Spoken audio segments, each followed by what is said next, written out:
Hello everyone, welcome to future drops education. तो आज हम बायो का एक टॉपिक स्टार्ट करने वाले हैं जिसका नाम है ब्लड। तो आपने छोटी कक्षाओं में जो है इसके बारे में पढ़ा होगा, पर अब जो है कंपटीशन में जो है इसका बहुत ज़्यादा महत्वपूर्ण जो है इसको प्रेफरेंस दी जाती है इसको। तो इसके काफ़ी सारे क्वेश्चंस आते हैं पेपर में, तो हम इनके बारे में थोड़ा बहुत डिस्कशन करते हैं।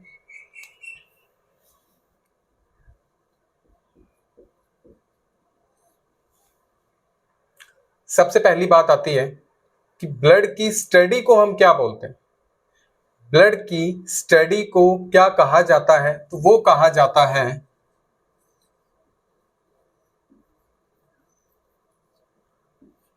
सेरोलॉजी।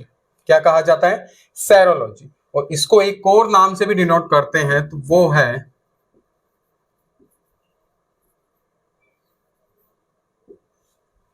हेमेटोलॉजी। किस नाम से? सेरोलॉजी और हेमेटोलॉजी।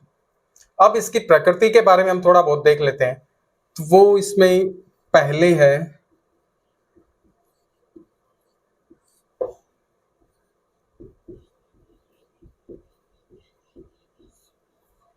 तो इनकी प्रकृति कैसी होती है? कोलाइडी प्रकृति होती है, और ये प्राकृतिक कोलाइड होते हैं।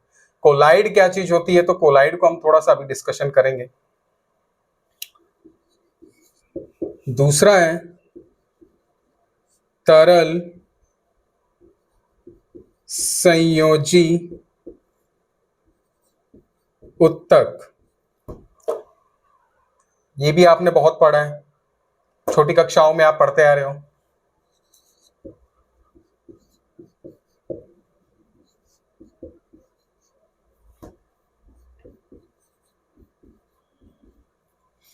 इसकी पीएच कितनी होती है? 7.4। मीन्स ये क्या है? क्षार है। 3 पॉइंट आपको समझ आए कौन कौन से? ये क्या है? एक प्राकृतिक कोलाइड है, दूसरा ये तरल संयोजी उत्तक है, तीसरा इनकी पीएच 7.4 होती है, जो कि क्या है? एक क्षार है। फिर उसके बाद अब इसमें देखिए कि मेल्स के अंदर ये किस अमाउंट में होता है ब्लड? तो वो होता है 5.5 लीटर। और फीमेल्स में अगर बात करें तो ये होता है 5 लीटर। यहां तक में भी आपको समझ आ चुका होगा। एक बार मैं फिर से इसको रिवाइज कर देता हूं कि हम ब्लड पढ़ रहे थे। ब्लड की स्टडी को हम बोलते हैं सेरोलॉजी या हेमेटोलॉजी। इसकी हम प्रकृति के बारे में थोड़ा बहुत देख रहे थे। तो इसमें क्या है कि ये प्राकृतिक ही कोलाइड होते हैं। दूसरा, ये तरल संयोजी उत्तक होते हैं। और तीसरा, इनकी पीएच कितनी होती है? 7.4, जो कि क्या होगी? क्षार। मतलब 7 से ऊपर जो पीएच होगी वो क्षार में आएगी, और 7 से नीचे जो पीएच होगी वो एसिड या अम्ल में आएगी। फिर उसके बाद मेल्स में ब्लड कितना होता है? तो वो होता है 5.5 लीटर। फीमेल्स में अगर देखें तो 5 लीटर। तो इनमें क्या होता है? 0.5 कम होता है। ठीक है, तो अब इसके बाद इसका निर्माण कहां होता है?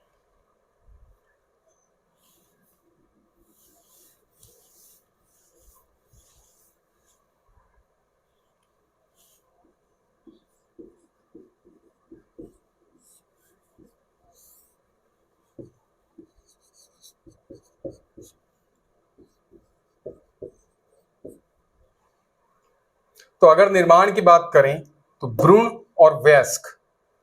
वयस्क में अगर देखें तो वयस्क में ब्लड जो है कहां बनता है? तो वो बनता है अस्थि मज्जा में। ये भी आप पढ़ते आए हो, अस्थि मज्जा, जिसे क्या कहा जाता है इंग्लिश में? अगर इंग्लिश में देखें तो इसे बोला जाता है बोन मैरो। क्लियर? वयस्क में अस्थि मज्जा में जो है ब्लड बनता है, जिसे हम इंग्लिश में बोन मैरो भी बोलते हैं। अब अगर मैं भ्रूण की बात करूं तो अब अस्थि मज्जा तो आप समझ ही चुके होंगे कि अस्थि मज्जा क्या होता है। जिस प्रकार ये कोई बोन है तो इसके बीच में एक लिक्विड होता है, रेड से जालीदार कलर का ही, तो उसे बोलते हैं हम अस्थि मज्जा। तो अगर मैं भ्रूण की बात करूं तो यहां तो उसके पास बोन है ही नहीं, है भी तो अभी वो पूरी डेवलप हुई ही नहीं। तो यहां उनमें ब्लड किस में बनेगा? तो सही जवाब होगा लीवर। ठीक है, भ्रूण में और शिशु में फर्क होता है। तो भ्रूण जब तक वो पैदा नहीं हुआ तब तक तो वो हो गया भ्रूण, और जब वो पैदा बच्चा हो चुका है तो उसे बोल देंगे शिशु। ठीक है, तो अब आप देखिए भ्रूण के अंदर जो ब्लड बनेगा वो कहां बनेगा? लीवर के अंदर। यहां तक में भी आपको समझ आ चुका होगा। अब हम आगे पढ़ते हैं।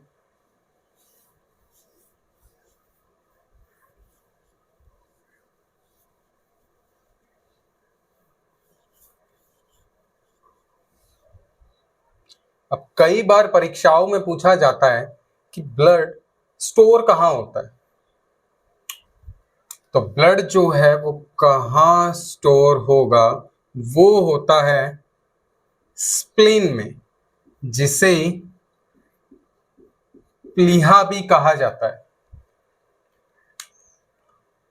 ब्लड कहां स्टोर होता है? स्प्लीन में, जिसे प्लीहा भी कहा जाता है। और प्लीहा को एक और नाम से भी डिनोट करते हैं,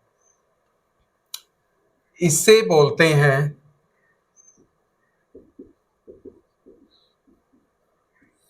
कब्रिस्तान। किसका? आरबीसी का। इसे आरबीसी का कब्रिस्तान, ग्रेवयार्ड आदि नामों से भी इसे जाना जाता है।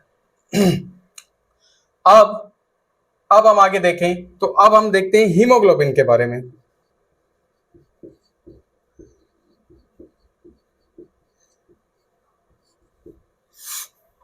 हीमोग्लोबिन क्या होता है, कितना होता है, मेल्स में कितना होता है, फीमेल्स में कितना होता है, तो ये सब चीजें हम अभी जानेंगे। हीमोग्लोबिन क्या होता है? हीमोग्लोबिन आरबीसी के अंदर मौजूद होता है, जो कि एक लाल रंग का वर्णक होता है। क्या कहा मैंने? हीमोग्लोबिन आरबीसी में एक लाल रंग का वर्णक होता है, जिसके कारण आरबीसी का रंग लाल होता है, ब्लड का रंग लाल होता है। अब हीमोग्लोबिन मेल्स में कितना होता है? तो मेल में 14 ग्राम पर डेसीलीटर होता है। कितना होता है? मेल्स के अंदर 14 ग्राम पर डेसीलीटर होता है। और यही मैं अगर फीमेल्स की बात करूं तो 13 ग्राम पर डेसीलीटर होता है। तो यहां फीमेल्स के पास जो है 1 ग्राम कम होता है। तो ये चीज आप वैसे भी देख सकते हो कि मेल्स के पास क्या होता है कि 1 ग्राम हीमोग्लोबिन ज्यादा होता है। हीमोग्लोबिन ज्यादा है तो उसकी बॉडी में आयन ज्यादा है। जब आयन ज्यादा है तो वो ज्यादा स्ट्रॉन्ग होगा। फीमेल्स अगर आप देखो तो वो मेल जितनी स्ट्रॉन्ग नहीं हो पाती, साइंटिफिकली अगर हम देखें तो। यहां तक आपको समझ आया? अब इसके बाद हम पढ़ते हैं रक्त परिसंचरण और रक्त के कार्य।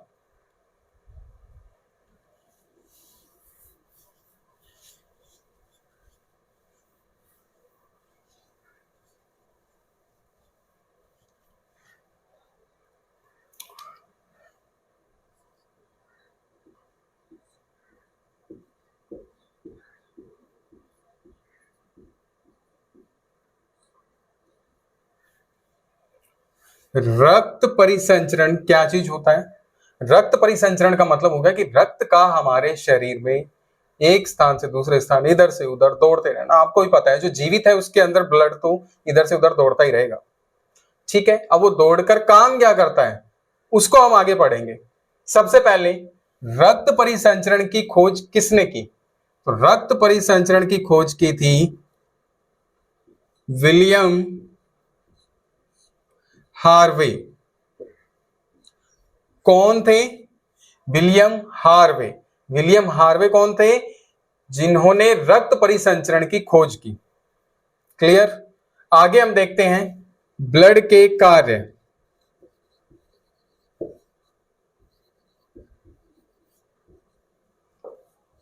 यहां से आपको परिसंचरण के बारे में पता चल जाएगा। जैसे कि सबसे पहला जो इसका काम है वो क्या है, ताप नियंत्रण। ताप नियंत्रण कैसे? अब सभी को आपको पता है कि ह्यूमन बॉडी का जो टेम्परेचर है, बॉडी टेम्परेचर, वो कितना होता है, 37 रहता है। अब वो 37 कैसे रहेगा? इसके लिए आप जो है दोनों हाथों को यूं जब मलोगे, आपस में रब करोगे, तो आप देखोगे कि हाथ जो है गर्म हो रहे हैं, और जैसे ही आप छोड़ोगे तो वापस नॉर्मल ठंडे हो जाएंगे। सेम ऐसा ब्लड भी करता है कि वो पूरी बॉडी में इधर से उधर दौड़ता रहेगा। जब वो दौड़ता रहेगा तो वो क्या करेगा, ऊष्मा पैदा करेगा, और जब ऊष्मा पैदा करेगा तो वो क्या होगा, वो हमारी बॉडी का एक नियमित टेम्परेचर होगा जो कि 37 डिग्री रहता है। तो ये कंसेप्ट भी आपका क्लियर हो चुका होगा। फिर उसके बाद एक चीज और है कि ब्लड जो है कितने प्रेशर से आता जाता है हमारी बॉडी के अंदर, ये भी बहुत बार जो है परीक्षाओं में पूछा गया है। तो इसका होता है 120 की स्पीड से जाता है और 80 की स्पीड से आता है, मतलब 120 के प्रेशर से जाता है और 80 के प्रेशर से वापस आता है। ठीक है, तो इसका में भी आपको ताप नियंत्रण का काम समझ आ गया होगा कि ब्लड का ताप नियंत्रण से क्या संबंध है, किस प्रकार यह काम करता है। फिर उसके बाद दूसरा कार्य अगर हम देखें तो पोषक पदार्थों का परिवहन।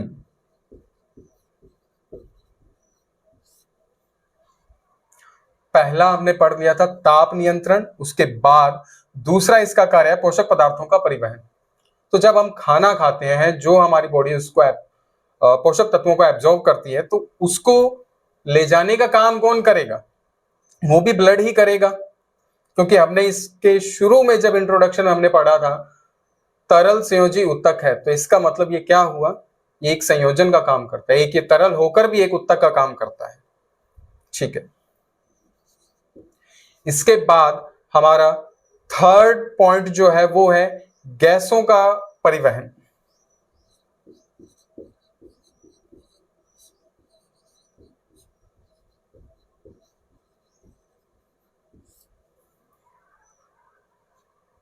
ठीक है, तो अब देखिए थर्ड हमारा पॉइंट क्या है, गैसों का परिवहन। अब ब्लड गैसों का परिवहन कैसे करता है, तो अब आप जानते हैं कि जब हम सांस लेते हैं तो सांस के साथ हम ऑक्सीजन हमारे लंग्स में, हमारे फेफड़ों में लेके जाते हैं। यहां अब फेफड़े क्या है, एक टंकी का ही काम कर रहे हैं। ठीक है, एक ये गुब्बारे नुमा स्ट्रक्चर ही है ये, तो ये क्या करते हैं, सिर्फ ऑक्सीजन को, हवा को भरते हैं अपने अंदर। अब उसे विभिन्न अंगों तक, विभिन्न ऊतकों तक ले जाने का काम कौन करेगा, वो करेगा ब्लड।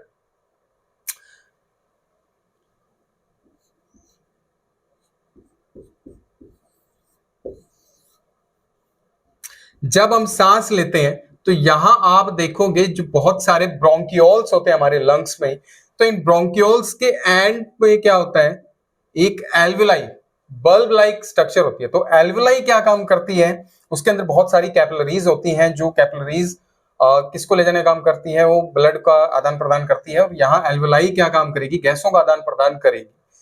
तो वो कौन सी गैसों का आदान प्रदान कर रही है, तो वो कर रही है O2 और CO2। यहां तक समझ आया आपको? ठीक है,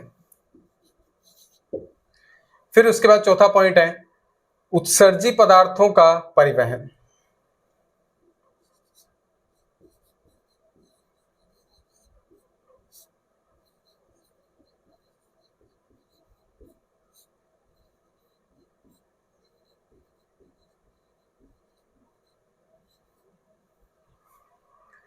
उत्सर्जी पदार्थों का परिवहन,